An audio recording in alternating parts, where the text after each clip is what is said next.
Betrayal rarely sounded like shouting. Most nights, it sounded like a door between two people, and the silence neither of them knew how to cross. Elena Russo, 24, lived in a world she still believed could be mended with long shifts, good coffee, and the kind of smile customers tipped for, unaware she was already standing at the edge. She wanted one impossible thing: enough money to leave Chicago and study pastry in Paris. A debt she did not make was coming for her, and a man she had never truly seen was already watching. Dante Salvator watched her from a distance he understood too well. He knew the sound of men begging. He knew the sound of liars, traitors, and bodies hitting tile. But the quiet cry of a woman inside a freezer, trying to disappear so no one would have to carry the weight of hearing her, that was different. That was dangerous in a way bullets were not. Chicago nights were never as bright as people claimed. Some evenings, darkness only helped the men inside decide which doors stayed closed. The first thing I noticed that night was not the blood. It was the silence. At Vespero, silence usually came in pieces. The hush after a wine bottle opened. The breath between orders fired across the pass. The tiny pause before wealthy men laughed too loudly at something that wasn't funny. But that night, the dining room went quiet all at once, as if some giant hand had pressed flat over the whole restaurant and held it there. I had a tray balanced against my hip and 3 espresso martinis trembling in their glasses when I looked toward the private room at the back. The men near it had gone still, not relaxed, still. There was a difference. Relaxed bodies belonged to men with nothing to prove.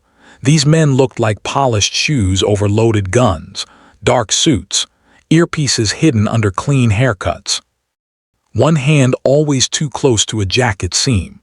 I had worked at Vespero long enough to know what not to stare at and long enough to fail at it when I was tired. I was very tired. Marco had emptied my savings that afternoon, not borrowed, not just until Friday, emptied. The small account I'd been building for 2 years in quiet 20s and dog-eared 50s, the one marked Paris in my head even though the bank called it nothing at all. He had called crying. Then lying. Then crying again. By the time my shift started, I had learned the truth from my banking app and my own stupidity, so maybe I was already cracked when the private room door opened. A man came out first with blood on his collar. Not his blood, judging by the way he moved. Another man followed him, taller, broader through the shoulders. Black coat open over a charcoal suit, like winter had touched him and not dared stay. Everyone in the room lowered their eyes without being told. Even the manager, Paolo, who yelled at women twice his size and cried over 1-star reviews, suddenly found humility. I knew who he was before anyone said his name. Dante Salvator. He owned Vespero on paper the way a storm owned the sky, without asking permission and without having to mention it. I had seen him twice in 6 months. Both times, the air changed first. You could feel him before you looked. It embarrassed me that my body noticed that. His gaze moved through the room once, calm, not cold exactly, colder than that. Cold could be anger. He looked like control. Then Paolo hissed from behind me, "Move, Elena." The tray slipped. Glass exploded at my feet. The sound cracked the silence open. Every head turned. 3 dark crescents of espresso spread across the white tile, and one of the shattered stems nicked my ankle hard enough to sting. I stared at the mess because it was smaller than my life and therefore easier to understand. "Madonna," Paolo snapped. "What is wrong with you tonight?" Nothing, I wanted to say. Everything, I almost said. Instead I crouched. My hands shook. One of the shards bit into my thumb, a bright clean slice, and suddenly there was blood after all. "Leave it," Paolo said. "Go fix your face." I don't know what he saw in mine. Maybe the breaking point. Maybe just bad mascara. Either way, I took the permission and walked fast through the kitchen, past the pastry station, past the fish fridge, to the walk-in freezer at the back where the hum swallowed everything. The cold hit me like a slap when I stepped inside. Metal racks, white boxes of cannoli shells, wrapped veal, lemon sorbet base in silver tubs, frost climbing the corners. My breath turned visible immediately. I shut the door and the world narrowed to hum, cold, and the ugly sound I made when I let myself cry for real. I pressed my fists against my eyes. It wasn't pretty crying. It never was. It was silent except for the places silence failed me. Breath catching wrong, throat burning, one stupid hiccup I hated. I cried because Marco had done it again. Because I had let him. Because my father had died with debts and recipes and apologies, and somehow I was still paying interest on all of it. Because I had spent 2 years becoming careful and one phone call had made me 16 again. I don't know how long I stood there before I heard it. Tap, tap, a ring against metal, not loud. Controlled, patient, I froze. Who is it? My voice came out thin. A pause, then low through steel, Dante, no title, no explanation, as if one name should mean enough. I looked at the handle but didn't reach for it. The cold had already made my fingers ache. I'm fine. It was such a stupid lie that I almost laughed. On the other side of the door, he said nothing. That made it worse. I swallowed. That was a lie. Another pause. I could hear the hum of the freezer, my own breath, the distant clatter of pans from the kitchen beyond him. I know, he said. I slid down the wall until I was sitting on an overturned crate of frozen basil puree. My knees drew up. I'm crying. The words shocked me more than they should have. I hadn't planned to say them. Maybe the metal between us made honesty feel less dangerous. I just don't want anyone to hear it. Silence. Then, softer than before, take another minute, little hush. I frowned at the door.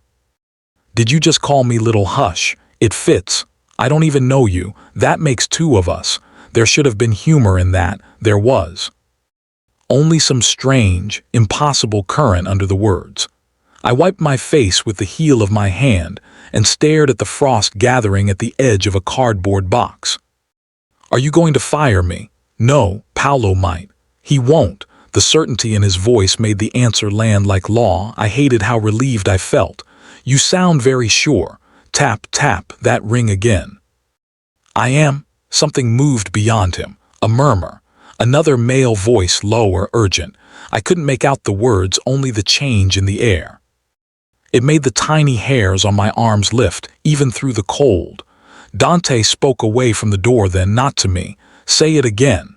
The other man did, louder this time. Marco Russo used the west loading alley. Our camera got his face. Every muscle in my body locked. The freezer no longer felt cold enough. I stood so fast the crate scraped. What did you say? The door opened before I touched it. Cold air spilled around me and there he was, filling the frame. Dante Salvator was even more arresting up close, which annoyed me on principle. Dark hair cut short. A face that might have been beautiful if it weren't so still. Not blank, worse. Deliberate. His signet ring flashed once as his hand dropped from the handle. Gold, heavy. Family crest I didn't know. His gaze took in my wet cheeks, my cut thumb, the shaking I couldn't fully stop. He did not look away from any of it. Behind him stood a man I recognized from the floor, one of the quiet ones in a suit. He was already speaking into his sleeve. My brother, I asked. What about Marco? Dante's eyes stayed on mine. How much do you know about where he's been tonight? Nothing. Then, because of the way he watched people, because I had already told the truth once and survived it, I added. That isn't me being defensive. I really don't know. Something changed in his face, small enough that another person might have missed it. I didn't. Get your coat, he said. My laugh came out brittle. Absolutely not. His gaze dropped to my bleeding thumb, then to the mascara tracks I was sure still marked my face, then back to my eyes. Your brother walked into a war he does not understand. That makes you leverage until I know otherwise. I'm not going anywhere with you. Yes, you are. The suit behind him shifted. The kitchen beyond them had gone too quiet again. everyone pretending not to look, everyone listening. I should have run. Instead, I said, "Do you order everyone like this?" "No," his voice lowered. "Only the ones I intend to keep breathing." I hated that my body heard the promise before my mind processed the threat. "My apartment will be checked. My shift is over. My life." He looked at me then in a way that stopped the next word in my mouth. "Not cruel, not kind, final." "Changed 10 minutes ago," he said. He stepped aside so I could pass him, but the doorframe still felt like a border. Warm kitchen air touched my frozen face. Somewhere a burner hissed. Somewhere a plate broke. Somewhere Marco had done one more unforgivable thing and somehow managed to drag me into the blast radius. I reached for my coat hook with numb fingers. When I turned back, Dante was waiting, so I went with him. Chicago looked different from the back seat of a black armored sedan, meaner for one thing, less interested in pretending. Streetlights smeared over wet asphalt. L-tracks groaned overhead like tired bones. Storefront saints glowed behind bulletproof glass. I sat rigid with my coat pulled tight around me and tried not to think about how easy it would be to disappear inside a car that expensive. The man driving glanced at me in the mirror. He had dark curls, the broad nose of somebody who had been hit before and stayed funny anyway, and the expression of a person who had been born mid-complaint. "You can breathe, you know," he said. "I am. That thing you're doing with your shoulders says otherwise. I was kidnapped from work." He made a considering noise. Kidnapped is a dramatic word. I stared at the back of his head. "What word do you prefer?" Transported under strong recommendation. Despite myself, I almost smiled. "That's worse." "True." He pointed at himself with one thumb. "Gio Bianchi. Driver, security, occasional miracle worker. You are Alina, source of tonight's very inconvenient weather." "I caused weather." "You cried in a building where the boss heard you. So yes." "Meteorological disaster." I turned toward the window so he wouldn't see the fresh heat in my face. "Do you always talk like this?" "Only when nervous, or hungry, or trying not to die." "Sometimes all three at once." He patted his flat stomach mournfully at a red light. "I'm on a low-carb plan, by the way." Which is cruel in my line of work because all threats in this family are delivered over excellent pasta. Who put you on a diet? Vanity. Also, Maria said my suits were developing opinions. The name meant nothing yet. The tenderness under his complaining did. The city thinned. Brick gave way to iron gates, older trees, stretches of dark lawn silvered by winter frost. Dante hadn't spoken since we left the restaurant. He sat beside me, one hand loose over his thigh, the other resting near the door as if he could stop a car with stillness alone. The quiet around him was not empty. It was occupied. I was aware of him in ways that made me angry. The clean scent of his cologne, cut by cold air and something darker underneath. Leather, maybe, smoke from outside. The way he crossed one ankle over the other with absolute ease, as if armed men and panicked women were weather, not events. The signet ring caught streetlight now and then. Gold, precise. I folded my hands so he wouldn't see them twitch. "My brother isn't leverage," I said finally. Dante looked at me. "Tonight he is. You don't know him." A pause. "I know men who gamble with doors they can't afford to open." The words landed harder than they should have. "You think that's him? I think desperation makes amateurs stupid. Marco isn't stupid." "No." His tone was so neutral I wanted to shake him. "He's weak," I said, hating myself for it. "That's different." Dante's gaze stayed on me one beat too long, as if I had said something useful. Then he looked forward again. "Weak men are the ones who get other people buried." I should have defended Marco. I didn't. That silence felt like betrayal too. The gates opened before the car stopped. Beyond them stood a stone mansion too severe to be called beautiful. Tall windows, pale walls, old money made colder by security cameras. The front steps were washed in amber light, and two men with earpieces stood so still they might have been decoration if not for the shape beneath their jackets. "This is absurd," I whispered. "Frequently," Gio agreed. "Wait until breakfast." Inside, the house was all marble floors and dark wood, the air warm with lemon polish and simmering garlic from somewhere deeper in. My shoes clicked too loudly. The silence here wasn't like the restaurants. It was domestic silence arranged around danger, which was somehow worse. A woman in her 50s emerged from an arched doorway wiping her hands on a dish towel. Short silver hair, sharp black eyes. The sort of face that could comfort you or gut you depending on your answer. "Dante," she said. Then her gaze slid to me and softened by half a degree. "This is the girl. I have a name," I muttered. "She has spirit," the woman said. "She has exhaustion," Gio said. "Also probably low blood sugar, which I relate to on a profound level." She swatted his arm with the towel. "You relate to every tragedy with your stomach." He clutched his chest. "Maria, your cruelty is why I keep losing weight. You keep finding it again by dessert." Maria ignored him after that and looked at me directly. "Come." I looked at Dante. I don't know why. Maybe because his refusal would have mattered. He gave one small nod. Maria led me upstairs to a bedroom bigger than my entire apartment. Cream walls, heavy curtains. A carved bed that looked expensive enough to intimidate sleep out of a person. There was a tray on a side table already, tea, toast, a little bowl of olives that made no sense and yet felt somehow threatening in this house. "I am not staying," I said. Maria handed me a folded nightgown. "You are tonight. I can go to my friend Tessa S." "No," I turned. Dante had appeared in the doorway without my hearing him. He did that, moved like a conclusion. "It wasn't a request," he said. The room felt smaller with him in it. I crossed my arms. "You can't just decide things for me."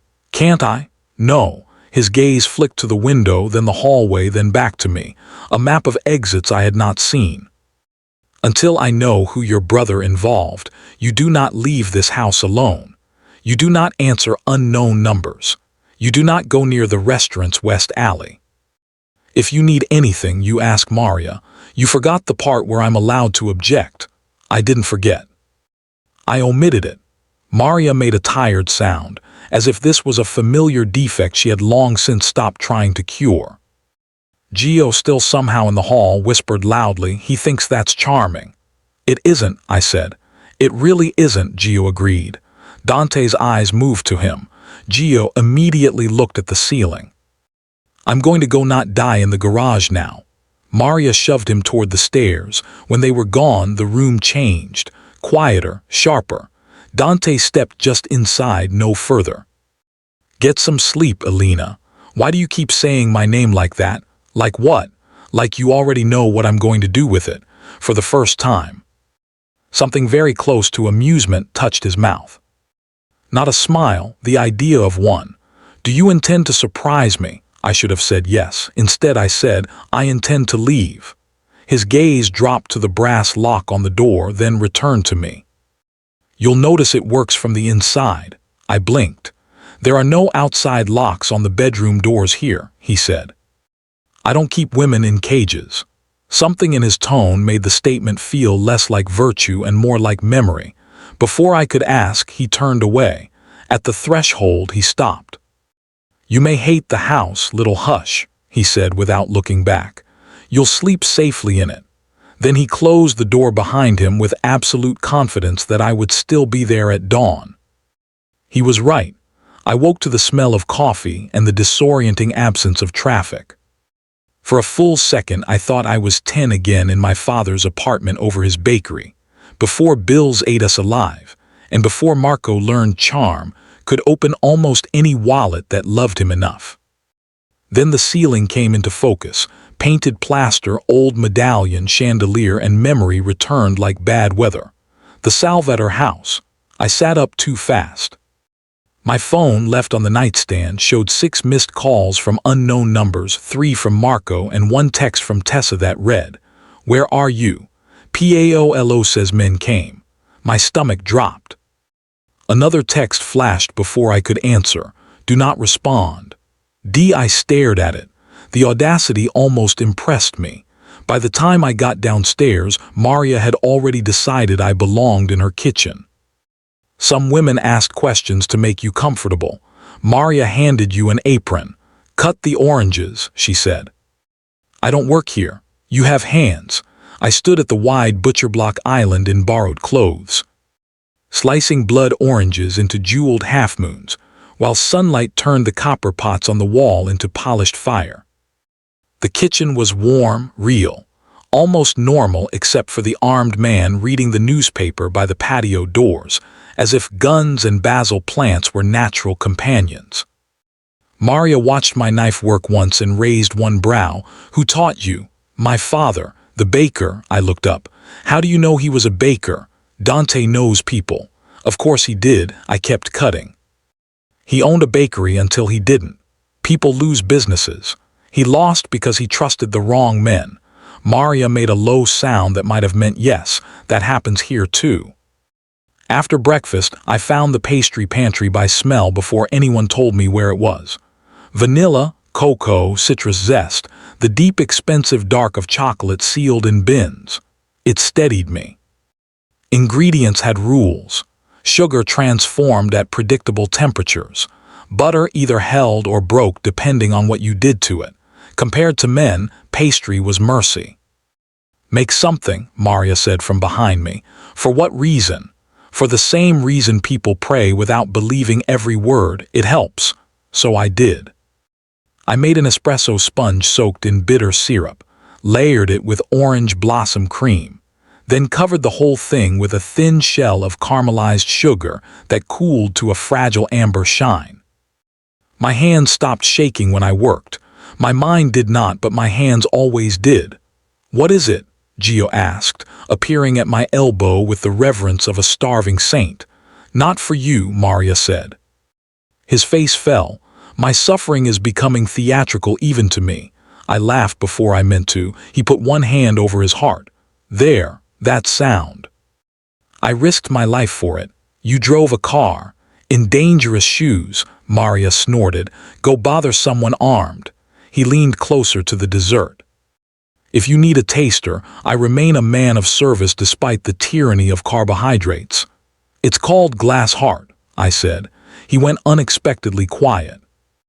That's a miserable name for something so pretty. It's bitter on the bottom, I said because he had asked without asking. Soft in the middle, hard shell on top. So, all of us, Gio said.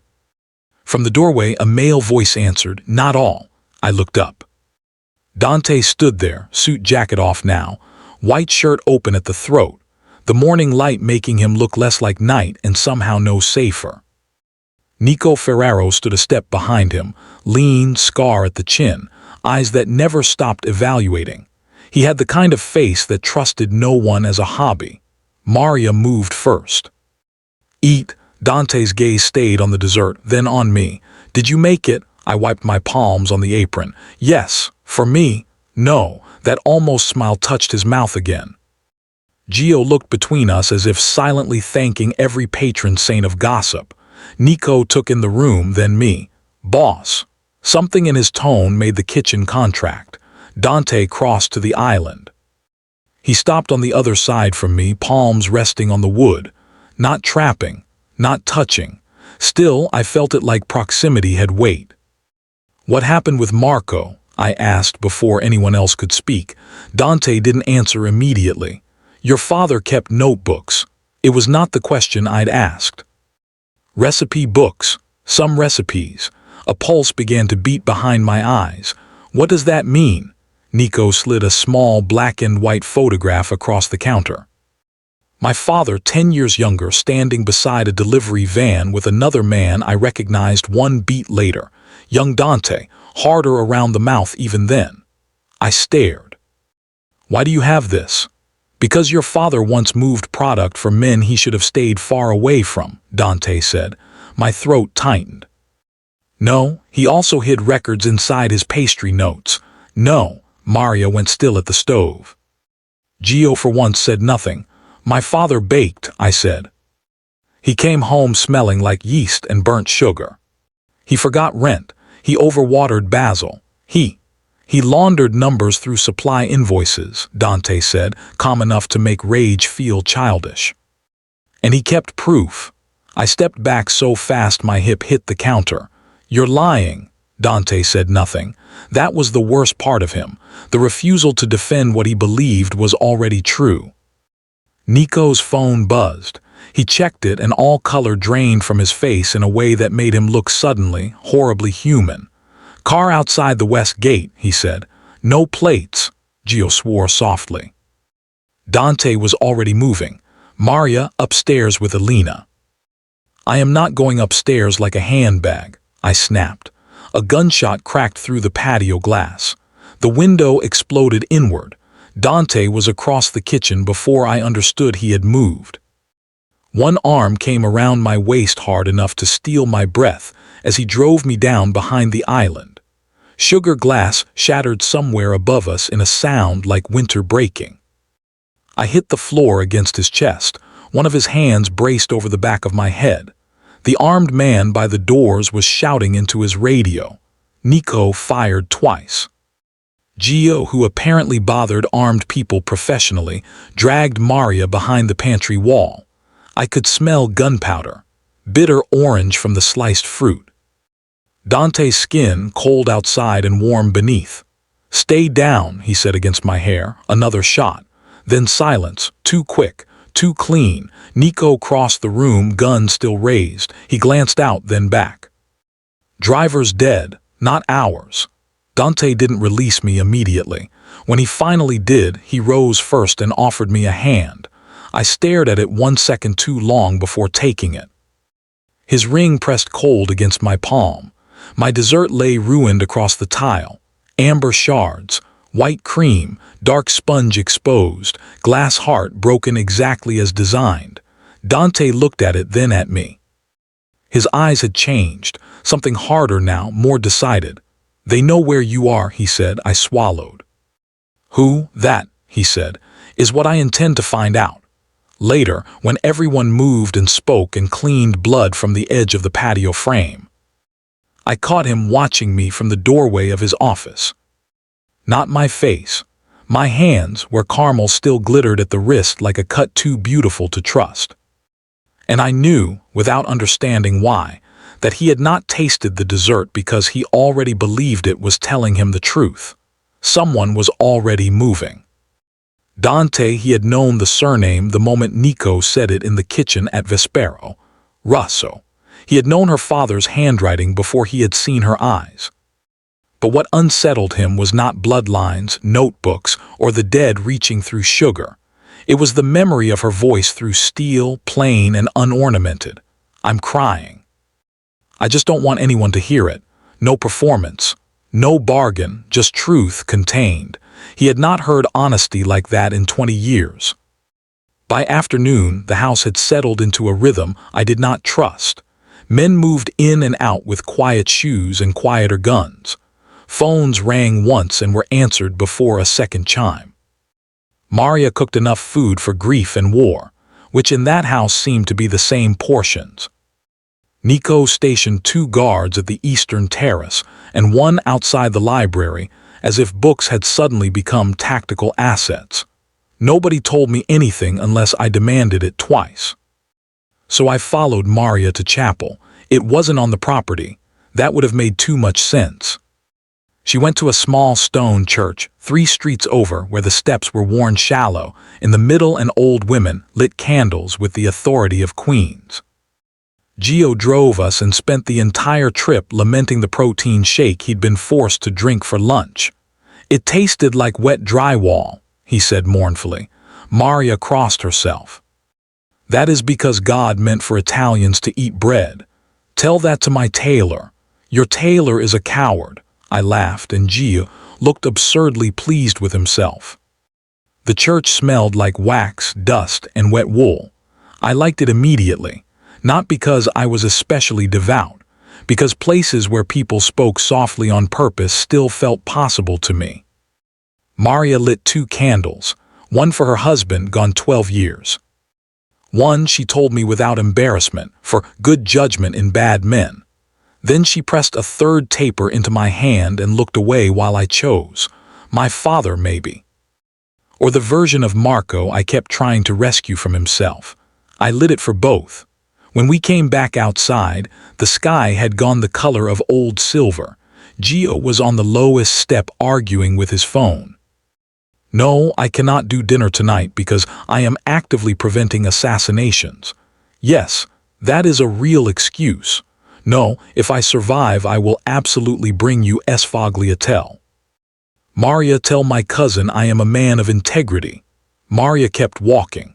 I was smiling when I saw Dante across the street.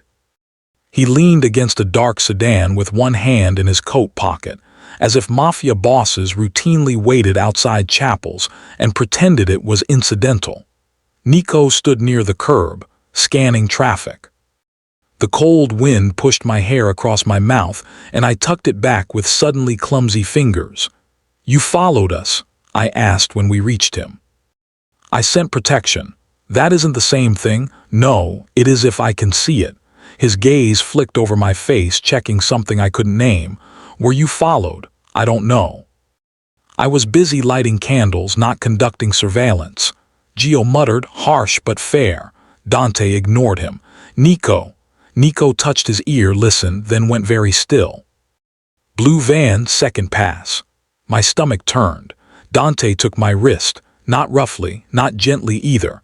Efficient, warm hand circling bone, thumb settling over my pulse as he moved me behind him. The contact was so sudden, so intimate in its practicality, that my body registered it before my mind did. His coat brushed my knees. The world narrowed to the pressure of his fingers and the sound of tires on slush. A blue van rolled past too slowly, then accelerated. Gio swore. Maria said a prayer that sounded suspiciously like a threat. Nico was already halfway into the street, talking into his sleeve. The van disappeared around the corner. No shots, no impact. Just warning, Dante did not let go of my wrist. Do you do this often? I asked quietly. Get warned, yes. No, I looked down at his hand and instantly wished I hadn't. This. His thumb shifted once against my skin, a fraction, enough, when necessary. That sounds made up. It usually is. The absurdity of honesty from a man like him almost undid me. Back at the house, I went straight to the kitchen because panic sat better in the body if the hands had work. Maria pretended not to notice I was shaken. She set flour in front of me and told me to knead, so I did. Dough took force. Force helped. The walk-in refrigerator off the pantry gave a sudden mechanical groan. I stiffened only because of the sound. Dante, entering the kitchen at that exact moment, reacted like someone had put a blade to his throat. He was across the room before anyone spoke. His gaze locked on the pantry door, then on me, then back again. There was no visible fear in him, only a precise violence and stillness that made everyone else stop moving too. Don't close it, he said. Nobody had touched it. Maria's face changed first, understanding, old and pained. I looked from one to the other. Dante, he did not answer. His jaw had gone hard enough to cut himself on. One of his sleeves had ridden back slightly, revealing a pale laddered scar over the inside of his forearm, the kind made by metal and panic and repetition. Maria spoke into the silence. Lucia was 12. Dante's eyes closed once, only once. Then he opened them and the room was locked again. The dough stuck to my hands. Your sister. He gave one small nod. The refrigerator motor shuddered and cut out. The kitchen seemed to hear the absence. I should have looked away. Instead I asked, was she alone? Yes. The single syllable held more grief than a eulogy. Nobody moved. Not Gio miraculously, not Maria, not me. Then Dante did something stranger than speaking. He crossed to the pantry, opened the refrigerator door fully, and stood there with his hand on it as if proving to his own body that he could. Only then did he look at me. Your father's notebook, he said. Marco took it from your apartment last week. I blinked. What? We recovered footage this morning. Nico stepped into the kitchen holding a tablet. Grainy hallway camera. My building. Marco at my door with my spare key, shoulders hunched, eyes already guilty. My stomach dropped through the floor. What is in it? I whispered. Accounts, roots. Names, Dante said, enough to start a war or end one. And Marco has it. Had, Nico said. Now we think Adriano Vescari does. The name meant nothing to me yet. It meant too much to Dante. Why didn't you tell me? I asked. Dante shut the refrigerator door with care. I was deciding whether ignorance was safer for you. And his gaze moved over my flour-streaked hands, the dough, the ruined calm of the room. It is. I laughed once without humor. So I'm trapped in a mob war because my dead father wrote recipes in code and my brother is a selfish idiot. G raised a finger. For legal reasons, I advise against saying the phrase mob war near windows. Maria smacked his shoulder. He looked wounded. I should not have smiled. I did anyway. The smile cracked and vanished before it settled, but Dante saw it. Of course he did. He stepped closer, close enough that I could smell cold air still clinging to him. Listen carefully, little hush, he said. You are not trapped because of a notebook. You are in danger because a man named Adriano believes people are doors. If he cannot open one, he breaks it. The words chilled me more than the freezer ever had. And you, I asked before I could stop myself. What do you do with doors? Something old moved through his face. I stand outside them, he said. Then he walked away before I could ask what that had cost him. I did not sleep that night. Every time I closed my eyes, I saw Marco on the grainy camera at my apartment door, using the spare key I had given him for emergencies, and then spent 6 months pretending he'd forgotten. Betrayal did not arrive dramatically in my life. It came with family faces and excuses that almost sounded like love. By morning, I had a headache and exactly one useful impulse. I wanted the notebook. Nico found me in Dante's office before dawn, standing over a map I didn't understand and pretending I belonged there. He leaned against the doorframe with the tired patience of a man who had once been young and regretted it. You sneak loudly, he said. I wasn't sneaking. You were to anyone less polite. I looked at the folders spread across the desk. Names, delivery routes, 3 photographs clipped together with a strip of black. Can you tell me where Marco is? No. Do you know? Yes. I stared at him. Do you enjoy this? Immensely. There was a dry edge to him I had started to recognize. Nico warned by abrasion. It was his way of keeping you awake. Then tell Dante I'm done being protected like luggage, I said. If my father wrote that code, I can help read it. Nico's expression shifted slightly. Can you? He taught me his recipe shorthand when I was 13. For baking, for inventory, for ratios. For keeping staff from stealing vanilla. Vanilla is expensive, Nico said, as if that justified criminal literacy. I almost smiled. He used symbols, ingredient swaps. He loved puzzles. Nico studied me for one long moment, then stepped aside. Dante stood behind him. I had not heard him approach. This man was going to give me heart damage before any enemy got a chance. How much can you read? He asked. I should have been offended that he needed proof. Instead, I heard the seriousness beneath it and answered honestly. If he used the old system, most of it. An hour later, the notebook sat on the desk between us. Recovered from a dead courier in Cicero, Nico had said. Those words were supposed to mean something and didn't, not really. My father's brown leather recipe book looked exactly as I remembered it. Grease stain on the back cover, one corner singed, his cramped writing slanting left because he always wrote too fast and swore his hand couldn't keep up with his thoughts. I touched the cover with 2 fingers.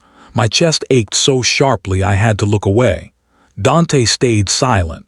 The office smelled like cedar, coffee, and winter. Heavy curtains muted the day. There was a bronze saint on the bookshelf beside a pistol magazine which felt instructive. I opened the notebook. At first it was only recipes: almond cake, lemon ricotta cookies, diplomat cream. Then the oddities began. A fig tart with no figs but 6 references to cloves. Tiramisu written 3 times in different ink with different measurements. A casata whose serves 120 was wildly wrong for the pan size. I flipped pages faster. "These aren't mistakes," I whispered. "No. This one," I pointed to a line of symbols in the margin. 3 stars means Tuesday route, clove means cash, extra citrus zest means river pickup. Dante went still in a way I had learned to fear. "Are you sure?" I turned another page. My father used food words for people he didn't trust. "Look," I tapped an entry. "Use old flour only under supervision. He means don't put Carlo near the count alone." Nico muttered a curse from the window. Dante leaned over the desk, one hand planted near the notebook, and I stopped breathing for a second because he was suddenly close enough that the heat of him disrupted the air. Not touching. Worse. The restraint felt deliberate, which made me aware of every inch he did not cross. "Can you find Adriano?" he asked. My mouth went dry. "Maybe." The next hour passed in pages and quiet questions. I translated ingredient codes into warehouse districts, storage numbers, offshore accounts. Dante listened without interrupting unless precision required it. When he did speak, it was exact. Economical, as if words were expensive and he hated waste. I liked that about him. I hated liking anything about him. At noon, Maria brought lunch none of us touched. At 1, I found it. A folded page near the back with a stain I first thought was wine, and then realized was blood brown by time. My father had written a full dessert formula in cramped script. Bitter chocolate base. Bitter chocolate base. Burn the sugar only when the room is already hot. Serve cold. Deliver through St. Jude. I stared at the line, then at the page number, then at the little notation in the margin. A star, a cross, and my father's rushed slant beneath it. "It's not a dessert," I said. Dante's voice stayed level. "No, it's an instruction." I traced the cross with my fingertip. "St. Jude is a chapel route." He used saints for pickup sites he thought were cursed. My throat tightened. "And serve cold means cold storage, freezer units." Nico swore softly from the window. I flipped back 3 pages, then forward 2. The pattern locked into place all at once, as if my father's mind had reached through grease stains and years to grab mine. He mapped Adriano's cash and weapons through restaurant inventory. Flour for men, sugar for cash, citrus for river drops, cold for storage. I looked up at Dante. "There's a place on Halsted. Old produce refrigeration. My father delivered there twice when I was little. He hated it." "Why?" Dante asked. "He said the cold there felt wrong." Silence held the room for one hard second. Then Dante tapped his ring once against the desk, metal answering metal. "Nico, I'm on it." Nico was gone before the chair finished rocking behind him. I turned another page and found something folded between the binding and the paper. A narrow strip, worn soft from being hidden. My father's handwriting again. "Lena, if you ever read this, I am sorry I taught you sweetness before I taught you fear." The words blurred. I didn't mean to cry in front of Dante. I hated that I did, not with sound. Just heat behind my eyes and that humiliating loss of control in the face that came first.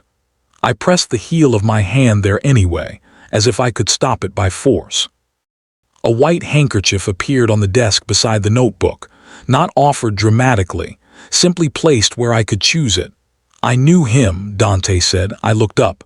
"Your father," he clarified. Before he disappeared from my world, my fingers tightened on the edge of the page. "You said he moved product." "He did." Dante's gaze dropped to the notebook, not my face. Maybe that was mercy. "He also fed my sister cannoli with too much orange zest and pretended not to notice when she stole the filling before dinner." Something in my chest cracked cleanly down the middle. "Lucia," I whispered. He nodded once. I did take the handkerchief then. It smelled faintly of cedar and winter, which felt unfair. Was my father a bad man? Dante was quiet long enough that I knew the answer mattered to him. He was a frightened man, he said. Sometimes that looks the same. I let out a breath that hurt. That isn't really comfort. No, his eyes lifted to mine. It is the truth. That should have made me angry. Instead, it steadied me. Because all night and half the day, truth had been arriving dressed like knives, and somehow I preferred it to the softness people usually used when they planned to lie. The phone on his desk buzzed. Dante looked at the screen. Nothing moved in his face, but the air changed. "What?" I asked. He answered the call without taking his eyes off me. "Say it." A pause. Nico's voice, tinny and sharp through the speaker. I couldn't make out every word, only enough. Housted, empty, recently cleared, internal leak. Dante ended the call. "There was nothing there," I said. "There was," he corrected, "until someone told Adriano we were coming." My stomach went cold. "Marco? Maybe." The word sat between us like a trapdoor. "Or," Dante said, "someone on my side is talking." The office felt suddenly smaller, the curtains heavier, the saint on the shelf less symbolic and more exhausted. I looked at the notebook again.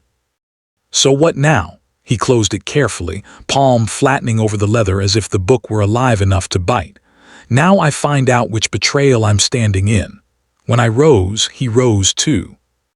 I thought he might touch my elbow, help me, something ordinary. He didn't. That restraint had become its own kind of contact, more noticeable every time. At the door, I turned back. "If you knew my father, why didn't you tell me sooner?" Dante's eyes held mine in the dim office. "Because the last time I let myself believe a man with flour on his hands might save someone I loved," he said. "I buried her anyway." I had no answer for that. Neither of us moved first. Then someone shouted downstairs. A door slammed. Running feet crossed the marble below us. Dante went still in the way men do just before violence. And I knew, with a certainty that made my pulse throb, that betrayal was no longer suspected. It was inside the house. By evening, the whole house felt like it was listening. Men who had spoken freely at lunch now lowered their voices to murmurs. Nico returned with a split lip and the expression of a man carrying bad news in his molars. Maria cooked braised short ribs and nobody tasted the sauce. Gio paced the kitchen muttering prayers for his cholesterol because stress, apparently, made him crave bread with spiritual intensity. "I'm telling you," he said, stabbing a finger at a basket of rosemary focaccia none of us were touching. "If I die before eating carbs again, bury me face down so I can haunt everyone properly." Maria didn't look up from slicing fennel.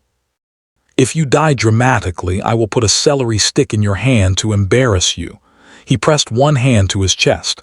"This is why our love can never bloom." I blinked at him. "Your love?" He looked at me as if I were the slow one. "With Maria, obviously." Maria threw a dish towel at his face. For one brief, impossible second, the kitchen sounded almost human. Laughter. A snort from Nico in the doorway before he remembered himself. Even I smiled. Then Dante came in and the room folded back into shape, not because he demanded it. Because everyone adjusted around him like iron filings around a magnet they resented and obeyed. He glanced once at Gio, whose towel was still half draped over his head. "Professional as always," Dante said. "I bring morale," Gio replied with dignity. "A neglected branch of security." Dante's gaze found me. "Coat," I set down the spoon I hadn't realized I was gripping. "Why?" "We're moving you." My stomach tightened. "Because of the leak." "Yes, where?" "You don't need the address." "I absolutely do." He crossed the kitchen while I was still glaring at him, close enough that I felt the temperature shift. He took the coat from the back of my chair and held it for me. That was the first almost. A simple, infuriatingly formal gesture. His hands high, the wool opened, waiting. I could have stepped away. I didn't. I slid my arms into the sleeves and felt his knuckles brush the back of my neck for less than a second. My whole body knew it. His did too. I saw it in the fraction of stillness before he let the coat fall into place. "Thank you," I said, because my voice had gone strange and I needed something normal to hold. His eyes rested on me one beat too long. "Don't thank me yet, little hush." The safe house turned out to be an old apartment above a shuttered tailor shop in Little Italy, the kind of place that still smelled faintly of steam, wool, and old prayers. There were bars on the back windows and 2 escape routes through adjoining roofs, which Nico explained with grim satisfaction while Gia complained about the stairs. "I protect powerful criminals," he panted, hauling a duffel. "Why am I always ambushed by architecture?" "Because God is just," Maria said, climbing past him with more grace than seemed respectful. She had come too, which told me how serious this was. The apartment itself was spare but warm. A narrow kitchen, a sitting room with a crucifix over the archway, 2 bedrooms, and a small balcony facing an alley silvered by freezing rain. Dante stationed Nico downstairs, Gio at the back, Maria in the kitchen, as if feeding us remained a tactical necessity. Then the lights went out. Not a flicker, a cut. Nico swore from below. Gio shouted something that included the phrase "I knew it." Gunfire cracked up through the stairwell. Everything after that happened too fast for fear to feel orderly. Dante shoved me sideways just as the front window burst inward. Glass rained across the floor. He drew his gun in the same motion, already firing toward the dark. I hit the wall hard enough to bruise. Maria dropped behind the sofa with a knife from the kitchen, which should have surprised me and somehow didn't. "Back room," Dante snapped. I should have obeyed immediately. Instead, I turned toward the kitchen because Gio had yelled my name. That was my mistake. A man came through the service door at the rear, face half covered, gun raised. I froze. 1 lethal half-second, long enough to understand the shape of dying and hate how ordinary it looked. Then Dante was between us. He moved with an efficiency more terrifying than rage. 2 shots. One hand catching my shoulder and throwing me behind him. The masked man hit the tile. Another came through the doorway and Dante met him with the butt of the gun, brutal and silent. No shouting, no threats, just finished violence. I saw what he was then, not the elegant owner of Vespero. Not the man outside a freezer door, the thing beneath both, precise, cold, willing. It should have made me recoil. Instead, I felt safe for one hideous heartbeat and was sickened by it. When it was over, the apartment sounded wrong. Ringing glass. Gia cursing in the back hall. Maria praying in Italian over and over under her breath like she was counting something lost. Dante turned to me. His shirt sleeve was dark with blood. I stared. "You're hit. It's not mine." "Dante." He looked at his arm as if remembering it existed. "A graze along the bicep, not deep but bleeding enough to matter." "Nothing." "That's not nothing." He said my name the way he did when I had become inconvenient to his control. "Elena, sit down." For one wild second I thought he would refuse. Then he looked at me, really looked, and lowered himself into the kitchen chair I pointed at. Blood spotted the worn tile. My hands shook as I dragged the first aid kit from under the sink. The second almost happened when I rolled his sleeve higher. His skin was warm. The scar on his forearm, the older one from metal, ran pale under my fingertips. He didn't flinch. Neither did I. That felt dangerous too. I cleaned the cut in silence. He watched my face, not my hands. I could feel it. Finally I said, "You could have let them kill me." "No, you didn't even think." "No." I tied off the bandage tighter than necessary. "You're impossible, and you disobey instructions under fire." I looked up, because Gio yelled. His mouth shifted by half a degree. "And if I yell?" The answer sat hot and embarrassing behind my ribs. From the hall, Gio called weakly. "For the record, I was only grazed, but I would still like heroic credit." Relief hit me so hard I laughed into the bandage roll. Dante's gaze changed at the sound. That was the third almost. His hand came up slowly as if he was giving me time to refuse and stopped just short of my cheek. Not touching.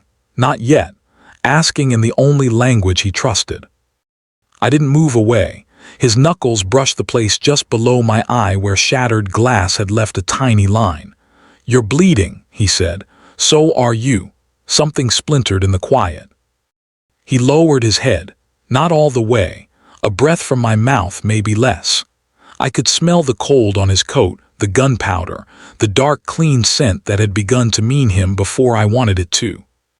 I whispered the only honest thing I had. "I don't know what this is." His eyes closed once, opened. "That's why I'm stopping." My chest hurt. "You've been stopping." "Yes." The answer undid me more than a kiss would have. He drew back then, just enough to keep his promise to himself, and looked toward the shattered front room where Nico was swearing into a radio. Then for the first time I saw something unguarded in him, brief, barely there but real. "You told the truth through a door," he said quietly, almost to himself. "The first night, you didn't beg. You didn't perform, you just told it true." I went still. "No one in my world does that," he said. A shout rose from the street below, sirens farther off, too late to matter. Dante stood. The softness was gone from his face before I finished breathing. "Adriano just declared war," he said. And this time, when he reached for my hand to pull me up from the chair, I went willingly. Dante, he had nearly kissed her with blood drying on his sleeve. Weakness, a part of him said. Lie, said the rest. It was not her face that haunted him, not her mouth. It was the unbearable plainness of that first confession through steel. "I'm crying. I just don't want anyone to hear it." He had built an empire on people hiding the truth. Then she had spoken it like it cost nothing, though he knew it cost her pride. That was the thing that had gotten under his skin. Not beauty, not innocence, honesty without witness. War he could survive, that he wasn't sure. War made the days smaller, not shorter, smaller. Compressed into calls, footsteps, the opening and closing of doors, the smell of coffee gone stale because nobody sat long enough to finish a cup. The city outside kept pretending to be normal. Delivery trucks rattled past. Children in puffy coats walked to school. Somebody on the corner below the tailor shop sold hot chestnuts with the stubbornness of a saint. Inside, men counted ammunition in the same room where Maria needed bread. I learned quickly what Dante's world cost to maintain. Sleep first, then trust, then everyone else's nerves. 2 days after the attack, Nico was shot. Not because Dante failed, because I did. Marco called from an unknown number at 11 in the morning. I answered before I could think, stepping into the back stairwell with my heart banging against my ribs like it wanted out. "Lena." His voice sounded shredded. "Please, don't hang up." I should have. "What did you do?" I asked, a long, broken breath. "I messed up. That is not a category, it's your religion. I can fix it." Those 4 words had ruined us since childhood. He told me to come alone to St. Jude's old rectory. Said he had a copy of the notebook pages. Said Adriano wasn't who Dante thought. Said Dad had hidden something bigger. He cried once. Then he stopped, and I hated that more because it meant he was choosing when to sound helpless. I knew it could be a trap. I went anyway. That was the second mistake, and the one that cost blood. Nico caught me at the building door before I made it 3 blocks. "Where?" I should have lied better. Instead I said, "To end something." He looked at me the way men look at lit fuses. "Boss will love that answer." "Don't tell him," he actually laughed. "You are not important enough to make me suicidal." He came with me, 1 car back. No sirens, no scene. Just the low-profile shadow of a man whose entire personality was suspicion. I hated him for being right even before we reached the rectory and found the courtyard empty. "Back in the car," he said immediately. "Too late." Shots broke from the bell tower. Nico moved faster than anyone I'd ever seen except Dante. He hit me hard at the waist and drove me behind the stone fountain. Pain flared up my shoulder. Stone chipped beside my face. One of the guards from the trailing car shouted. Another dropped. Nico fired upward once, twice, then hissed sharply and folded half to one knee. There was blood all over his side. I remember screaming his name. I remember the taste of old rainwater from the fountain rim when I put my hand over the wound and pressed. I remember how furious he looked even then. "Boss," he bit out into his radio. She ran. That should not have hurt me. It did. Dante arrived before the ambulance, before the second car, before I could process anything but the blood soaking through my fingers. He came out of the sedan with death in his posture. No wasted motion, no visible rage, just the terrifying narrowing of a man selecting consequences. He took one look at Nico, one look at me, and understood everything. I had never felt smaller. At the hospital, white light made everyone look guilty. Nico went into surgery cursing me, which I appreciated more than kindness would have deserved. Dante stood in the corridor with his coat still open, one hand braced against his hip, speaking into two phones, and somehow making both men on the other end sound afraid. When he finished, I was still sitting in the plastic chair across from the operating doors, dried blood rusting on my wrists. "I'm sorry," I said. He looked at me, not cruelly, not even coldly. "That would have been easier. You answered him," he said. "Yes. You left without security. Yes. You took Nico into a trap." The words landed exactly where they belonged. No padding, no mercy. My eyes burned, I know. He stood there another second, then handed me an envelope. I frowned. "What is this?" "Your passport, cash, a ticket." I stared. "There's a flight tonight from O'Hare to Paris through Dublin," he said. "Maria packed a bag. Gia will drive you." For a second I honestly could not breathe. "You're sending me away. I'm giving you what you wanted before my world touched it." Anger flashed through the shame so fast it almost felt like relief. "You don't get to decide that for me either." His gaze hardened. "Today proved I do not get to keep you here safely." "Safely?" I stood so fast the chair skidded. "Nico got shot because I made a stupid choice, not because you failed. Result over reason. You don't mean that." "I do." The lie in it was so thin it made me want to hit him. I lowered my voice because the hallway had ears. "If I go, Adriano still comes." "Yes. And you still stay." "Yes." I laughed once, ragged. "So this is what?" "Noble, it is practical." "No," my throat tightened. "It's cowardly." That did it. Something moved in his face, fast, dangerous. He stepped close enough that the fluorescent light cut sharp under his cheekbones and made his eyes look almost black. "You think I'm sending you away because I don't want you near me?" I swallowed but said nothing. "Little Hush," he said, the nickname roughened now by something I had earned and not wanted. "I am sending you away because I want you near me too much." The hallway vanished. For one impossible second, all I could hear was the faint buzz of hospital lights and the blood in my own ears. Then the operating room doors swung open. A surgeon stepped out. Nico was alive, stable. Angry even under anesthesia, apparently. The relief nearly dropped me. Dante turned away first. 3 hours later, I sat in the back seat of Gio's car with the envelope on my lap and O'Hare signs starting to appear overhead.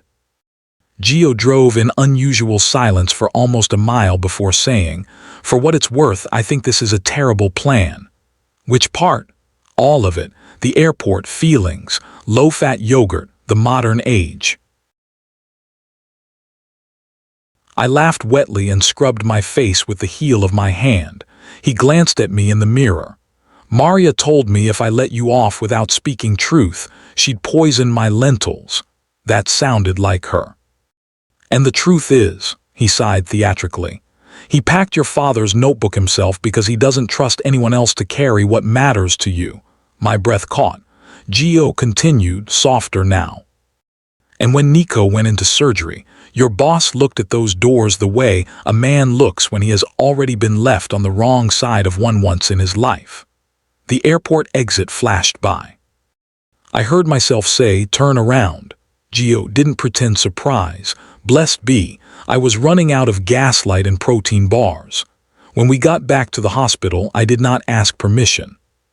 I walked in carrying the envelope, the passport, the old version of my life in one hand. Dante stood at the window at the end of the corridor, back to me, city lights reflecting weakly in the glass. "I can still leave," I said. He did not turn. "Yes, I know what your world costs now." "Yes," I stepped closer. "If I stay, it costs me too." He finally looked at me then, not hope. He was too disciplined for that, but something more dangerous, the absence of refusal. I set the plane ticket on the windowsill between us, then I tore it in half. "I know," I said again, because this choice deserved clear words. "I'm staying anyway." He looked at the torn ticket, then at me. For the first time since I had known him, Dante Salvator seemed to understand that control had just failed him in a direction he could not hate. And I knew the door back to my old life had closed because I had done it with my own hands. Nico woke 12 hours later and asked for coffee, morphine, and my public execution, in that order. It should have eased the guilt. It didn't, but it gave it shape. The hospital room smelled like antiseptic and stale fear. Machines blinked in indifferent green. I stood at the end of his bed with a paper cup going cold in my hand, while he glared at me like survival itself had annoyed him. "You look terrible," he said. "You got shot, and you look terrible." "Thank you," he shifted, grimace, then eyed the coffee. "Is that for me or decorative?" I passed it over. Dante said no caffeine. Nico took a sip without shame. "Dante has many flaws." That almost made me smile, his expression sobered. "Don't do it again." "I know. No, hear me." He lowered the cup. "Your guilt is useless if it doesn't improve your judgment." That sounded like something Dante might say if Dante occasionally bothered to explain himself. I nodded because I couldn't defend what I'd done without insulting us both. When I left the room, Maria was in the corridor knitting fury into a scarf no one would deserve. Dante stood a few feet away speaking quietly with a man I hadn't met before. Late 30s, expensive coat, intelligent face gone pale with stress. "This is Tommaso Greco," Dante said when I approached. "Family counsel." Tommaso shook my hand with careful warmth. "I wish we'd met without ballistic complications." "Same." His smile was brief and tired. "We traced the call Marco used. He wants another meeting." Maria looked up sharply. "No, I agree," I said. Dante's gaze moved to me. "Do you?" I swallowed. "Yes." He studied me long enough to make honesty feel like a test. I passed it, barely. That evening Marco called again. This time Dante listened on speaker from across the room while I held the phone and hated the sound of my brother breathing. Marco sounded frayed down to the wires. "I can get you in," he said. "One person, 10 minutes. Adriano wants proof you still have the last pages." I frowned. "Why would he trust you?" A silence. Then, "He doesn't." The answer landed like cold water. "Marco," I said slowly, "what did you trade him already?" Another silence, more revealing than speech. Dante's face did not move, only the tap of his ring once against the metal edge of the desk. "Soft, deadly. Tell her," Dante said. Marco sucked in breath on the other end. I gave him the chapel route. The room lost all warmth. My hand started to shake. "Nico got shot because of you." "I didn't think." "No," I snapped. "You never do. I was trying to buy time." "For who?" he cried then. Real crying this time, ugly and airless. It did not save him. Dante took the phone from my hand before I could say something unforgivable, and maybe because he knew I still would. "Location," he said. Marco gave it. A disused refrigeration basement beneath St. Jude's old charitable pantry. Of course. Cold again, always the cold. The plan formed fast, too fast for comfort. Tommaso objected twice. Nico, stubborn enough to attend by phone from his hospital bed, objected 3 times and insulted all our IQs. Maria packed gauze into Dante's coat pocket herself. Gio checked weapons while muttering that his life had taken a terrible wrong turn from boy who loved mozzarella to man entering church-adjacent gunfight. Then we went. I was not supposed to be there. I was there anyway. Dante did not argue this time. That frightened me more than anger would have. The church above was dark, pews hollow under moonlight. We entered through the pantry side door, down a stone stairwell that smelled of mildew, old potatoes, and trapped winter. The basement corridor narrowed toward a steel door rimed with frost. Marco stood outside it alone. He looked 20 years older than he had a week before, beard grown and patchy, coat too thin, eyes wrecked. "Lena," he said, I wanted to embrace him, hit him. Go back in time and leave him somewhere safer than our childhood, all three at once. "You sold me," I said, his mouth broke. "I sold time, for yourself." He didn't deny it. That honesty, at least, belonged to our blood. The steel door behind him opened. Adriano Vescari stepped out like he had been expected by the room itself. Tall as Dante, less restrained, elegance rotted somewhere under the surface. His smile was almost kind, which made it worse. If Dante was still water over depth, Adriano was wine with poison sunk invisibly to the bottom. "Elena," he said, "your father wrote beautifully." Dante moved half a step in front of me. Adriano's smile widened. "Still standing outside doors for girls who don't belong to you," the words hit something old between them. Mirror. There it was, not just rivals, history. Dante's voice went flatter, colder. "You're boring me. Liar." It happened then in fragments too quick to organize. Tommaso shouted from the corridor. A gun appeared in Marco's hand, and for one impossible second I thought he was aiming at me. Then I saw the barrel turn, not toward me but toward Adriano. He had come too late to courage, but he had come. Adriano shot him first. The sound inside the stone passage was monstrous. Marco hit the ground hard, blood already spreading dark beneath him. I screamed his name and surged forward. Dante grabbed for me, missed my sleeve, caught only air because the lights cut at that exact second and someone from the dark behind us slammed metal into the back of my skull. The floor vanished. When I woke, I was in cold, not the honest cold of a kitchen freezer. Worse, industrial, merciless. My hands were zip-tied in front of me. The room hummed with old machinery and smelled like rust, diesel, and old fear soaked into concrete. A single cage light swung overhead. Marco lay across from me on the floor, alive, barely. "Lena," he whispered. I crawled to him. My head rang, my wrists burned. There were footsteps beyond the door, men talking. One laugh I recognized too quickly, Tommaso. For a second the world stopped making sense. Then it made the worst kind, not Marco, Tommaso, trusted, allowed in, allowed near paper, plans, roots, the traitor. Marco coughed blood. I didn't know about him. I closed my eyes once because if I didn't I would shatter and become useless. "Don't talk." He grabbed my sleeve weakly. "Dad hid one more page." "What?" "In the spine." "Front cover," he coughed again, face twisting. "Adriano killed him for it." The door latch clicked. I looked up at the sound and, for the first time since this began, knew what too late felt like before anyone had to say it. Tommaso came in first, carrying gentleness like a disguise. That was the thing about certain betrayals. They didn't look jagged, they looked reasonable, legal, explained. He crouched in front of me and sighed as if all of this had been administratively inconvenient. "I'm sorry about the head." I stared at him. "You helped him." I helped myself, while smiling in hospital corridors. That, Elena, is what smiling is often for. I wanted to spit in his face. Instead, I held Marco's sleeve tighter and said, "If you were going to betray Dante, you should have had the decency not to look worried while you did it." Something flickered in his expression. Shame, maybe, quickly buried. Dante was always going to destroy what he built, Tommaso said. Adriano simply has the discipline to admit what this world is. There it was again. the mirror. The alternate version, the excuse dressed as philosophy. Marco made a broken sound on the floor beside me.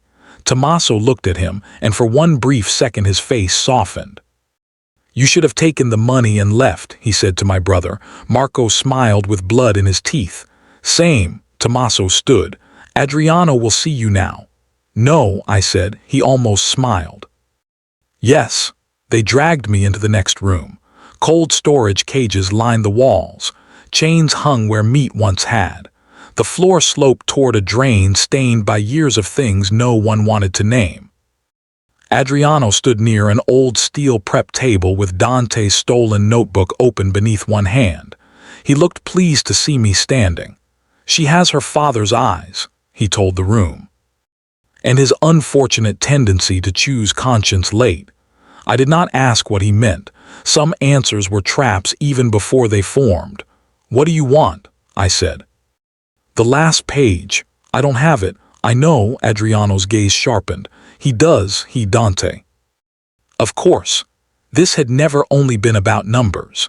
It was about forcing Dante into one more room where a door might close and someone he cared for might be on the wrong side of it.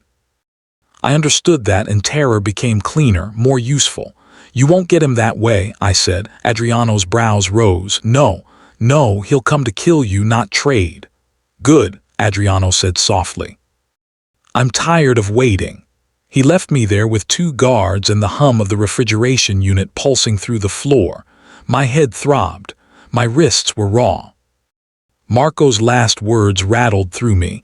"In the spine, front cover, 1 more page." I sat on the freezing concrete and forced myself to think. My father had taught me something once while tempering chocolate. When the whole batch starts to split, don't panic. Look for what still holds structure. The notebook. The spine. Dante. There was a metal utility shelf against the far wall. One leg was loose, rusted enough to wobble. I shifted inch by inch until I could rub the plastic tie at my wrists against the jagged edge. Slow. Burning, painful enough to make my eyes water with effort. I kept going. The first guard noticed when the tie snapped. He came toward me swearing. I grabbed the shelf leg with both hands and swung. The crack against his temple vibrated up my arms. He dropped. The second man lunged. I drove the rusted end into his throat on pure terrified instinct, and he folded, choking. I ran before either finished falling. The corridor beyond was a maze of concrete and humming pipes. Somewhere above, a shot rang out, then another. Then the unmistakable thunder of men breaching steel. I stumbled around the corner just as Marco staggered out of the side room with one hand pressed to his wound. "Go," he gasped. "You can't walk." "I can lie down later." That terrible, familiar humor. I almost broke right there. He shoved something into my hand. A folded strip of paper, bloody at the edges. I got it. The hidden page. Before I could answer, Tommaso appeared at the far end of the corridor, gun raised. Marco moved in front of me, not dramatically, almost clumsily. Like a brother who had failed so many times, he no longer trusted himself to do anything graceful. The gunshot took him through the chest. He looked surprised. Then he collapsed against me, weight and blood and the exact shape of every childhood apology arriving too late. "No," I heard myself say. No, the corridor exploded with noise. Men shouting. Boots, gunfire ricocheting off concrete. Tommaso turning too late because Dante hit him from the side with all the contained violence he had denied himself for days. The gun flew. Tommaso slammed into the wall. Dante did not say a word. He never did when something mattered most. His fists were enough. Nico's men flooded the corridor behind him. Gio, unbelievably, among them with a shotgun and the expression of a man deeply offended by circumstances. Maria said if I died under a church, she wouldn't claim the body. He shouted to no one. Then Dante saw me. Everything in him changed direction. He crossed the corridor in 3 strides and dropped to his knees in front of me and Marco. His hands went first to my face, quick assessment, then to the blood soaking my sleeves, then back to my eyes. "You're here," I whispered, because the alternative was crying and there wasn't time. His thumb pressed once just under my jaw as if confirming pulse and reality together. Yes, that was the fourth almost. Not a kiss. Not yet. Just the desperate, restrained contact of a man checking whether the thing he came for still existed. Marco made a wet choking sound. Dante looked down at him. Something complicated crossed his face. Not forgiveness, not hatred either. My brother shoved weakly at Dante's wrist. "Adriano, freezer room." Then he looked at me. "I'm sorry, Lena." I held his face because I couldn't hold his life. I know. It was a lie or maybe mercy. He died before I could decide. I didn't feel myself making sound, but Dante gathered me anyway, one arm around my shoulders, anchoring me while the corridor blurred. His coat smelled like gunpowder and winter, and the dark, clean thing that had haunted me for days. Somewhere behind him, Gia was muttering a prayer that sounded suspiciously improvised. "I hate all of this," I said into Dante's shoulder. "I know. I still came back." His hand tightened once at the back of my neck. "I know that too, little hush." Then he stood, helped me up, and reached for the bloody folded page in my hand. I held onto it a second longer than necessary. "We end this," I said. His gaze locked on mine. The room around us dropped away. "Yes," Dante said. At the far end of the hall, beyond the freezer door hanging open like a wound, Adriano laughed once.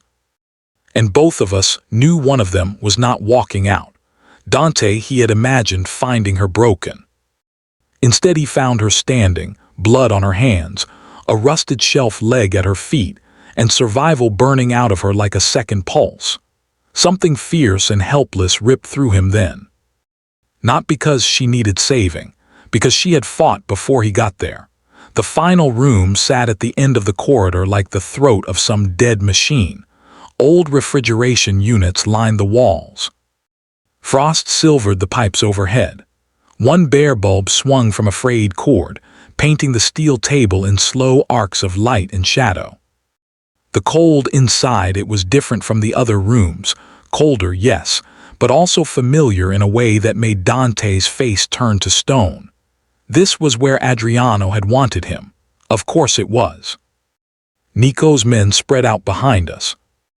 Gio, white around the mouth but upright, stayed near the entrance with his shotgun, and an expression that said he planned to live long enough to complain about this professionally. Tommaso, somewhere behind us in cuffs and blood, was no longer my problem. Adriano stood on the far side of the room with one hand on a heavy steel door set into the wall. A freezer. Not industrial shelving this time. A sealed compartment. Thick handle.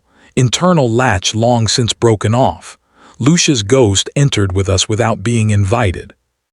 "Still here," Adriano said to Dante, almost pleasantly. "I wondered if you'd send the girl in your place." Dante stepped forward once. The air around him seemed to harden. "You always did mistake patience for weakness. And you always did mistake grief for morality." The words hit like exposed wire. I understood suddenly how old this hatred was, how intimate. Men don't learn to wound each other like that from business alone. Adriano's gaze shifted to me. "Your father hid the proof because he thought Dante would do the right thing with it." I tightened my grip on the folded page in my hand. "Did he?" A smile.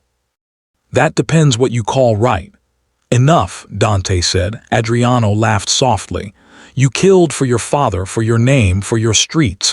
But this," he glanced toward the freezer door. "This was always the part you pretended you were above, locking things in, deciding who gets air." Nico moved at Dante's shoulder. Dante stopped him with one slight gesture. No one else. This, too, was history. I looked at Dante's profile, the hard line of it, and knew he was making a decision that would cost him something even before he moved. If he killed Adriano here in a room shaped like his oldest wound, he would not walk out unchanged. Adriano saw it too. "That's what she doesn't understand," he said to me. He and I are not opposites. I am simply the man who stopped looking away. I heard myself answer before fear could stop me. No. You're the man who decided pain made him entitled. Something flashed in Adriano's eyes. Rage finally, human and ugly and real, he lunged. The shot cracked loud as thunder and steel. I didn't know whose until Adriano staggered, not from a wound but from missing. Dante had driven his arm aside. They hit the floor hard, gun spinning across concrete. The fight that followed was brutal in the worst way, close, efficient, stripped of spectacle. Elbows, bone, breath. Men who knew exactly where to hurt because they had once learned beside each other. I ran for the gun. A guard I hadn't seen broke from the shadows near the rear compressor, one of Adriano's last men. He caught my arm before I reached it and slammed me into the steel table. Pain burst bright behind my eyes. I twisted, elbowed blindly, felt cartilage give under the hit. He swore and grabbed for my throat. The folded page cut into my palm, my father's last page. My skill was not violence. It was memory, ratios, hidden structures, the way things fit together when everyone else saw only mess. I looked past the man strangling me and saw the refrigerant control valves on the wall. Old model, manual purge lever. My father had shown me one once in a bakery cold room, complaining about bad maintenance and telling me exactly what happened if fools ignored pressure. I drove my heel down on the guard's foot and tore free just long enough to yank the purge lever. A scream of gas burst into the room. White vapor flooded out hard and fast, hissing across the floor. Everyone recoiled. The guard near me stumbled blind in the freezing fog, and Gio fired once from the doorway. Clean. Finished. Adriano and Dante vanished into white. For one horrible second I could only hear them. Grunts. Metal, the slam of a body into the freezer door. Then the vapor thinned and I saw Dante on top, one forearm crushing Adriano's throat, the other hand locked around the freezer handle behind him. Adriano was laughing, even then. "Do it," he rasped. "Be honest for once." Dante looked like death trying to remember it had once been human, and then he did the one thing I had not expected. He stood up. He let Adriano breathe. The room held still.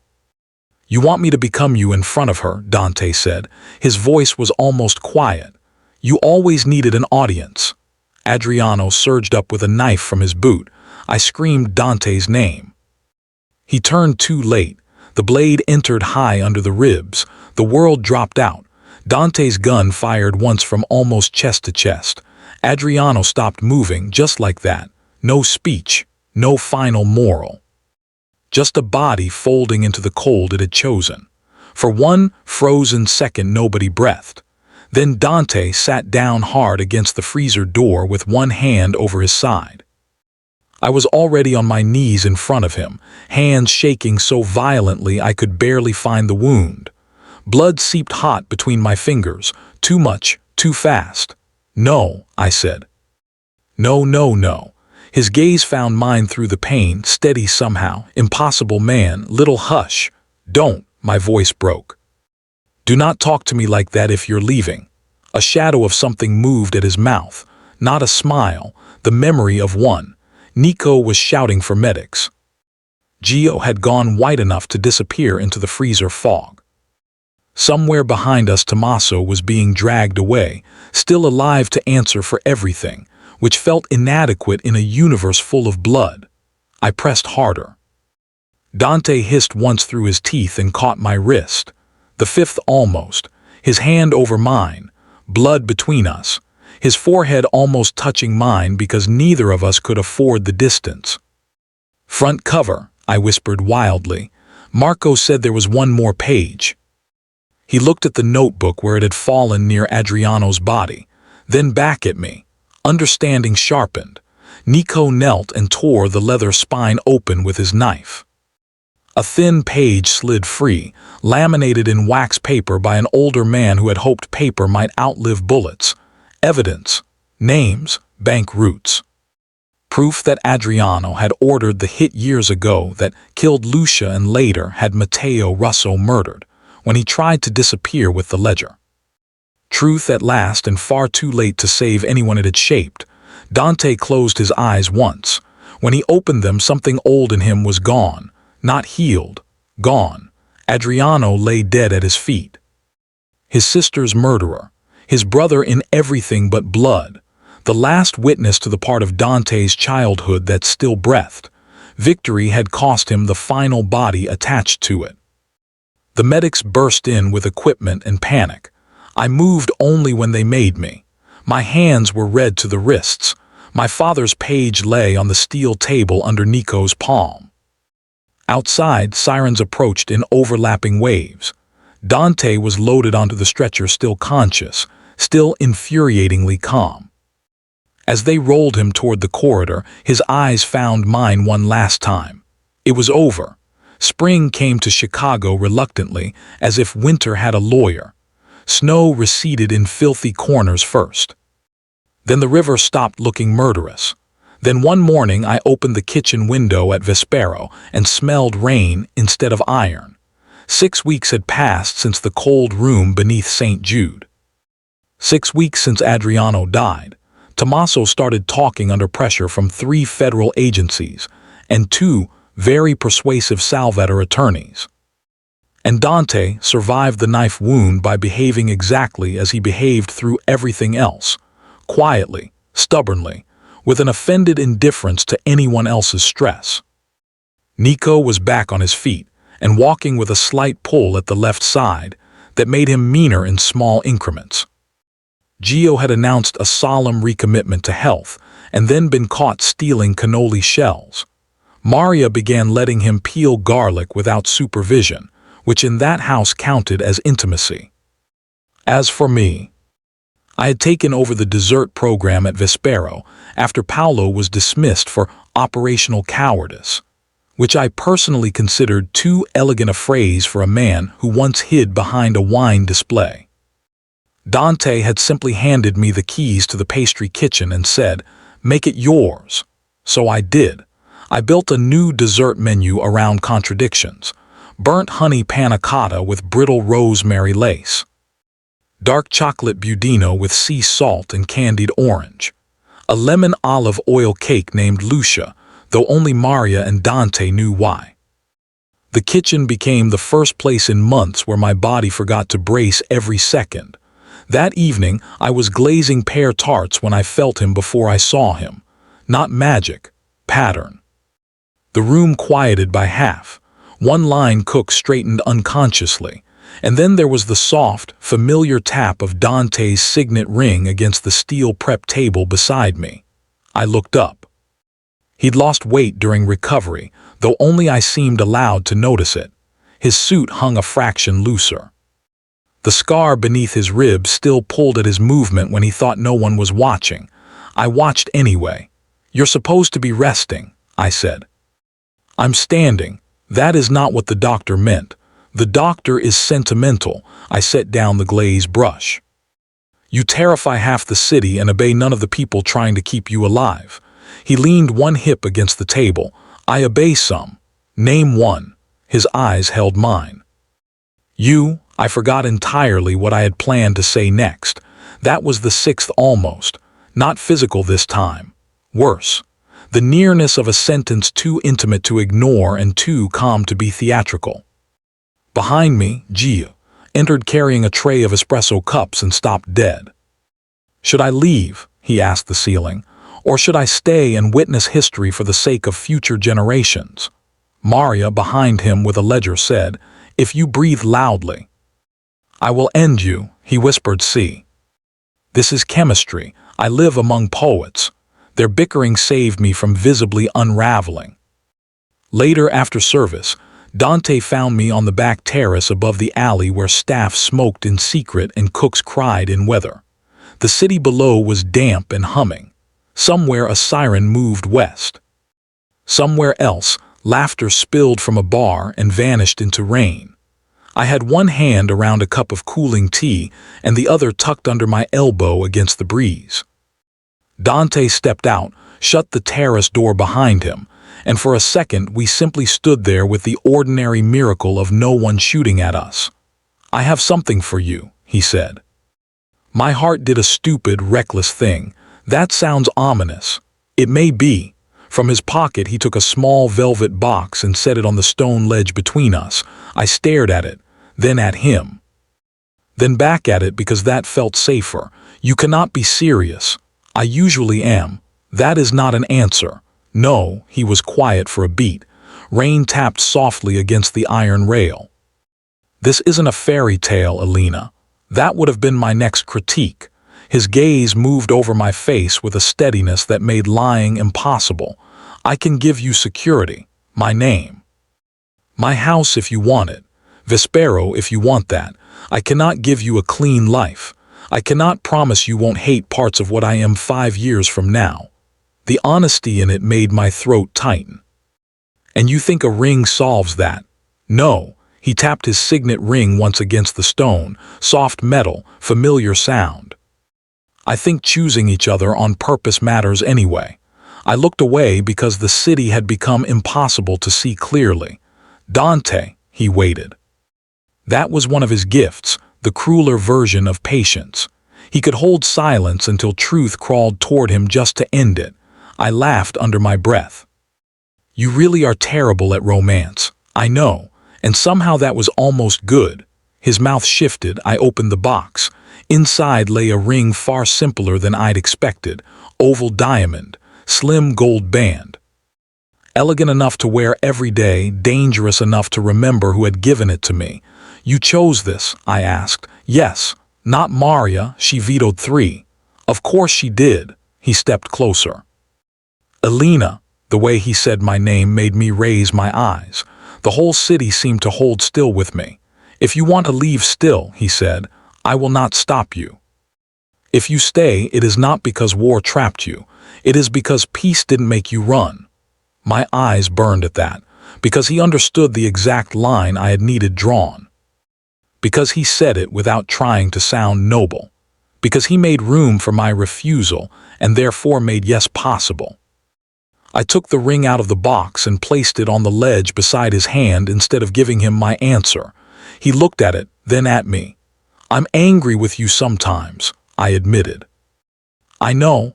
I'm not finished learning what it means to love someone who can do what you do. I know that too." I stepped into his space before I could think better of it. His breath changed, barely. "Enough. And yet," I whispered, because courage in me always sounded like confession. When it was possible to go, I came back.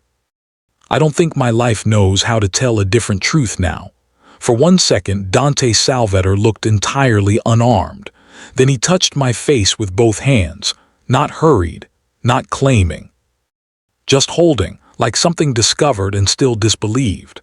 "Then wear it, little hush," he said, and the nickname, once possession, then warning, then ache, landed warm for the first time. "And let that be enough for tonight," so I did. And when we went back inside, ordinary sounds met us first.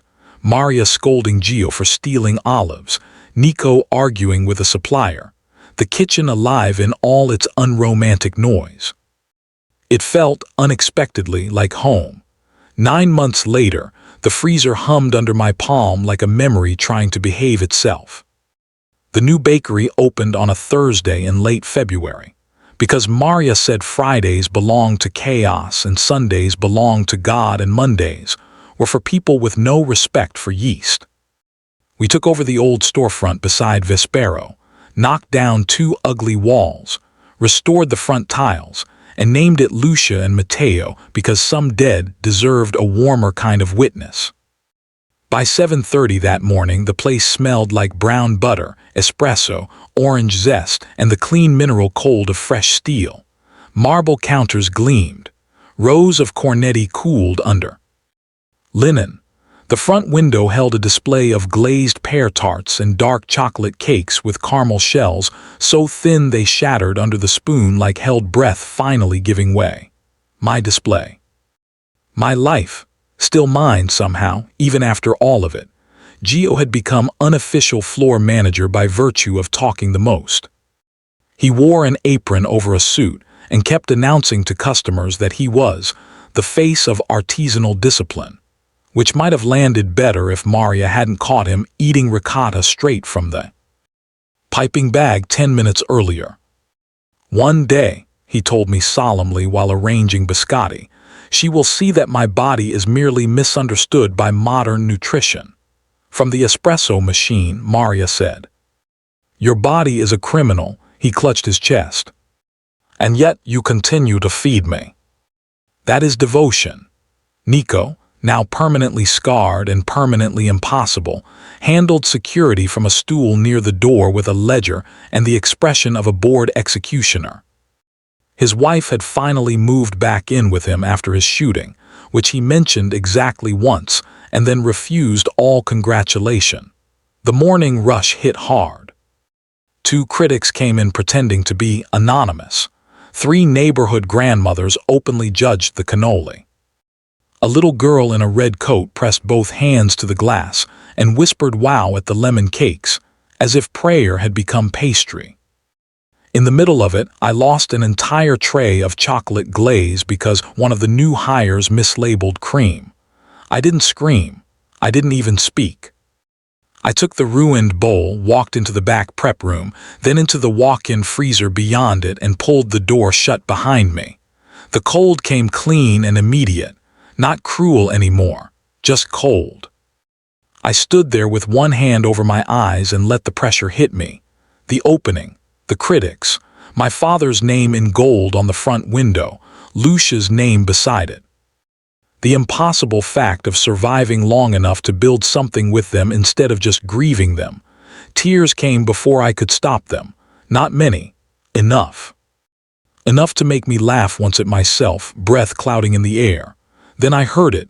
Tap, tap, his ring against metal, my whole body stilled. On the other side of the door, Dante said, "I can wait." 9 months ago that would have broken me. Now it remade me. I wiped my face and leaned lightly against the steel. "I'm crying." A pause I could feel through the door, then quiet enough to turn my chest soft. "I know." I laughed through the tears. "I just didn't want everyone to hear it." This time he answered immediately. "That," he said, "is still the thing you do to me." I closed my eyes. There it was, the bookend, the truth named at last. I opened the door myself. Dante stood on the threshold in a dark overcoat, snowmelt silvering the shoulders. 40 minutes ago, he had been in a meeting downtown, deciding the fate of men who wore expensive watches and lied for a living. Now he held a cardboard box from the floral market and looked at me as if the only appointment on earth he cared about had been this door. "You brought flowers to a bakery?" I asked. "They're for Maria, coward. She frightens me more than federal indictments." I smiled, wet-faced and helpless. "That seems wise." He reached up and brushed the last tear from under my eye with his thumb. "The 7th almost would have been this once. Now it was simply ours." "What happened?" he asked. "Cream mislabeled, glaze split." A critic frowned at my hazelnut sponge like he'd been personally betrayed by texture. "Devastating. Be serious." "I am." "I'll have him removed." I laughed again, fuller this time, and he watched the sound happen the way he always did, as if it had cost him something to earn and he never forgot the price. From the front room, Gio shouted, "Boss, if you're here to look terrifying, please do it near table 3. They asked for oat milk twice and I suspect class warfare." Dante didn't even turn. "Handle it." "I have been trying, but Maria says smiling is mandatory in retail." "Then suffer quietly," Maria called. Domesticity in a crime family still sounded surreal to me. That was part of what made it precious. Dante handed me the flower box. Inside were winter camellias, pale and severe and beautiful in a way that looked like endurance. "For the counter?" I asked. "For whatever you decide." There was the choice again, always still. That was what made loving him bearable, not safety, never that, permission. I set the flowers on the freezer shelf and looked at him fully. He had changed in 9 months. The dangerous stillness remained. That would outlive cities. But there was more visible life in him now, if you knew where to look. The scar under his ribs that tugged when he laughed. The way he paused in the bakery doorway every morning to listen before entering, as if confirming this ordinary noise was real.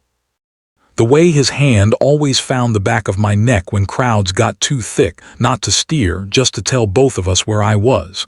"What?" he asked. "You still stand outside doors?" His gaze held mine. "Only until you open them." I stepped forward and tucked my face briefly against his coat, breathing in cold air, cedar, and the unmistakable scent of him layered over a day spent in the world. His arms came around me at once, warm, certain, careful even now. Through the open freezer door the bakery sounded alive. Steam hissed, cups clinked. Maria scolded someone in Italian. Gio flirted with disaster. Nico muttered that he'd kill the next man who called a cornetto a croissant. Ordinary noise, the most radical thing I had ever known. Dante kissed my hair. "Come back out, little hush," he said, and the name that had once pinned me now felt like somewhere to rest. "They're yours." He meant the customers, the kitchen, the life. Maybe even the terrible, stitched-together future of all of it. I pulled back enough to look up at him. "And you?" His thumb moved once at the corner of my mouth. Outside, somewhere beyond the bakery glass, Chicago kept being itself, hard, hungry, unfinished. Inside, sugar cooled. Bread cracked softly as it settled. Snow began again, bright against the window. Then Dante lifted his hand and tapped his signet ring lightly against the freezer door before easing it closed behind us. The same sound, completely different weight. "Yes," he said. "Me too," and that was how the day began.